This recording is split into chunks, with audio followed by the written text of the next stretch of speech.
Masih di Kompas Bisnis dan kita akan membahas kira-kira ada apa sih dengan rupiah bersama dengan ekonom. Tapi sebelumnya kita akan mendengarkan terlebih dahulu pernyataan Menteri Keuangan Sri Mulyani saat rapat paripurna di DPR pada 4 Juni lalu. Ada hal yang perlu dikawal dan diwaspadai saat setiap kali rupiah melemah.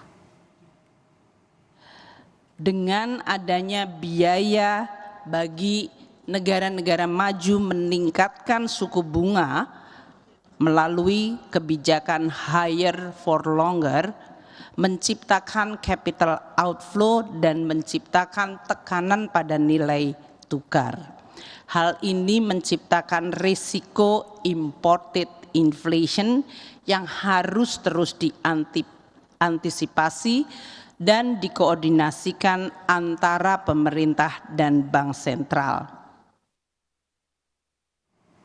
Nilai tukar rupiah terhadap dolar Amerika Serikat akhirnya menembus level 16.300 bahkan 16.400. Ada apa dengan rupiah? Apa yang dikhawatirkan pasar dan apa dampak pelemahan ini bagi kehidupan sehari-hari masyarakat? Kita akan tanyakan langsung pada ekonom Universitas Indonesia sekaligus senior ekonomis Samuel Sekuritas, Fitra Faisal. Selamat pagi, Mas Fitra. Selamat pagi, Mbak Asri. Mas, tadi kan kita simak bersama pernyataan dari Menkyu Sri Mulyani yang mengatakan bahwa kita ini harus mewaspadai imported inflation. Dan sampai saat ini juga kita masih banyak impor. Salah satunya mungkin tepung begitu ya. Nah, ini kira-kira sektor apa yang menyebabkan dampak besar terhadap imported inflation tersebut dan juga apa dampaknya terhadap kehidupan sehari-hari masyarakat? Ya Mbak Asri, seperti tadi disampaikan Ibu Sri Mulyani bahwa imported inflation ini dampaknya bisa melanglang buana ya, masuk ke segenap sektor. Karena kalau kita bicara misalnya pengumuman Purchasing Manager Index in Manufacturing kemarin, itu kan sudah mulai turun ya. Jadi kondisi kita masih ekspansi, tetapi di sisi yang lain sudah ada kewaspadaan. Salah satunya adalah dari sisi input produksi. Karena sebagian besar input produksi kita itu kan impor, Mbak Asri. Dan oleh karenanya terdampak volatilitas nilai tukar. Nah itu juga yang menyebabkan forecast atau prognosis dari Purchasing Manager Index in Manufacturing yang sebenarnya juga menunjukkan kemampuan produksi dan industri kita itu semakin lama semakin tergerus. Nah, bisa dilihat juga dari dari Producers Price Index atau harga-harga yang dialami oleh produsen secara umum itu sudah sedemikian tinggi gitu ya. Nah, yang kemudian membuat mereka untuk kemudian mengurangi produksi atau setidak-tidaknya membatasi. Kalaupun mereka jual sekarang dengan bungkus yang mungkin lebih sedikit atau lebih kecil ya, atau yang biasa disebut sebagai shrinkflation. Nah, ini bisa menjadi bom waktu. Kenapa? Karena Producers Price Index ini belum ditransmisikan ke level konsumen. Nah, kalau sudah ditransmisikan ke level konsumen, kita akan melihat headline inflation yang diumumkan BPS setiap bulan, itu pasti akan meningkat. Kemarin kita melihat pengumuman BPS, inflasi kita 2,8%. Mungkin dengan adanya transmisi dari sisi produksi tadi, itu bisa kemudian menyebabkan angka inflasi kita melonjak di atas 3%.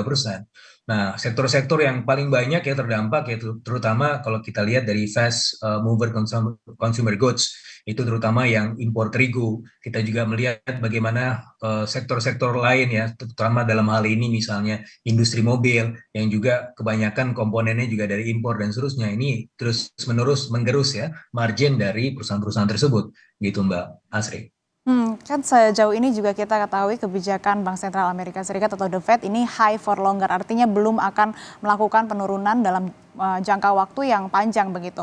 Nah, lalu apa yang dikhawatirkan pasar atas ketidakpastian yang makin panjang ini, Mas? Ya, jadi ketika The Fed mempertahankan suku bunganya di level yang tinggi, akan membuat bank sentral di seluruh dunia ini tentunya dalam kesulitan. Karena kalau misalnya mereka menurunkan suku bunga, ini akan menciptakan semacam selisih gitu ya, yang pada akhirnya secara teknis kita bisa melihat bahwa ketika kita menurunkan suku bunga, padahal the Fed masih mempertahankan suku bunga tinggi, akan ada risiko capital outflow. Nah ini pada akhirnya kalau kita lihat secara domestik, iklim domestik kita misalnya dalam hal ini Bank Indonesia akan sangat kesulitan untuk menurunkan suku bunganya. Kenapa?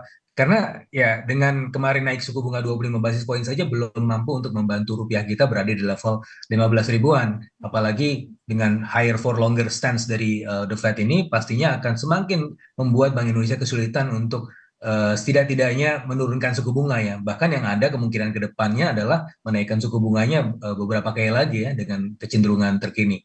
Gitu Mbak Hmm. Asri. Itu kan dari eksternal. Kalau dari sisi internal ini sebetulnya kan ada satu media asing yang memberitakan pemerintahan Prabowo Gibran ini di masa yang akan datang akan menaikkan rasio utang terhadap PDB mendekati 50%. Memang sebetulnya tidak ada konfirmasi atau klarifikasi dari tim Prabowo Gibran. Tetapi kira-kira sejauh mana market memproyeksikan utang Indonesia di masa transisi? Apakah ini juga akan menekan rupiah? Ya begini, kalau kita lihat ini balik lagi ke sentimen global ya. Dari sisi sentimen global sebenarnya kalau dari sisi The Fed, kita melihat seminggu sebelum The Fed itu mengumumkan stance-nya yang mempertahankan suku bunga, itu sebenarnya dari sisi sentimen global cukup ada gejolak. Kita melihat dari sisi sebulan terakhir itu sudah ada peningkatan sekitar 0,8% ya dari dolar indeks yang kemudian menekan nilai tukar dunia. Nah, salah satunya juga karena kecemasan data-data inflasi dan juga personal consumption expenditure di Amerika Serikat. Dan itu tercermin bahwa di angka personal consumption expenditure itu yang tetap mandek, dia tetap tinggi. Kemudian data inflasi yang juga meskipun sebenarnya turun tapi tetap tinggi. Itu menimbulkan kecemasan bahwa The Fed akan mempertahankan suku bunganya sepanjang tahun ini tidak akan turun-turun. Tetapi setelah dia mengumumkan suku bunganya kemarin, itu ada satu indikator lain yang disebut sebagai FOMC dot plot matrix yang mengindikasikan masih ada peluang The Fed untuk menurunkan suku bunganya di tahun ini yang sebelumnya indikasinya 3 kali, sekarang sekali, artinya masih ada peluang lah ya karena beberapa bulan terakhir ini kita dihinggapi kecemasan bahwa The Fed tidak akan menurunkan suku bunganya. Nah, itu dari sisi sentimen global. Meskipun memang ada tekanan, tetapi sudah mulai memudar gitu ya. Nah, sekarang bagaimana dengan domestik? Balik lagi deh kita dari awal Juni ya. Dari awal Juni bahkan dari akhir Mei saya sebenarnya sudah memprediksi bahwa dolar ini bisa 16.500 ya kalau misalnya sentimen global dan juga sentimen domestik tidak membaik begitu kan. Tetapi sempat ada euforia bahwa di awal Juni itu kan ada pengumuman cadangan devisa kita meningkat ya dari 136 ke 139 billion US dollar. Ini suatu hal yang sangat menggembirakan. Kenapa? Karena sudah 4 bulan berturut-turut itu tergerus terus ya, 3 sampai 4 billion US dollar per bulan. Ini sangat sangat cemas gitu ya kondisinya. Tetapi kemudian ada berita bagus ya meskipun itu ya salah satunya juga dari bond issuance secara global, tetapi kita melihat bahwa 136 ke 139 billion US dollar cadangan devisa kita itu sebenarnya mampu untuk menjaga rupiah ya balik lagi ke 16.100 dengan serangkaian intervensi dari Bank Indonesia. Tetapi ya setelah diumumkan 13 Juni The Fed yang tadi saya sampaikan juga sebenarnya sudah mulai kita dihinggapi oleh euforia yang baik meskipun ya tekanan tetap ada. Nah, muncullah kemudian berita itu. Nah, berita itu meskipun sebenarnya kalau kita cari-cari kan konfirmasinya ini agak random ya. Ada yang bilang itu memang disebutkan, tapi ada yang bilang itu tidak seperti itu. Ya, tapi yang jelas ini adalah suatu kecemasan yang sebenarnya bukan terjadi bukan di hari ini aja atau bukan bulan ini saja, Mbak Asri. Ini sudah mulai terjadi semenjak bulan Februari. Kenapa semenjak bulan Februari? Fitch dan Moody pada saat itu sudah mewanti-wanti. Jangan sampai fiscal deficit kita di tahun 2025 itu breaching 3%. Karena dengan 586 triliun defisit kita baseline di tahun 2025 ditambah 100 triliun lagi kemungkinan ekspansinya itu akan memicu defisit sampai 2,9%, yang mana pada akhirnya akan bisa mendorong debt to GDP ratio ke arah 40% ke atas. Nah, ini kalau kita bicara lagi kemarin ada pernyataan itu sebenarnya semakin mengkonfirmasi kecemasan para investor.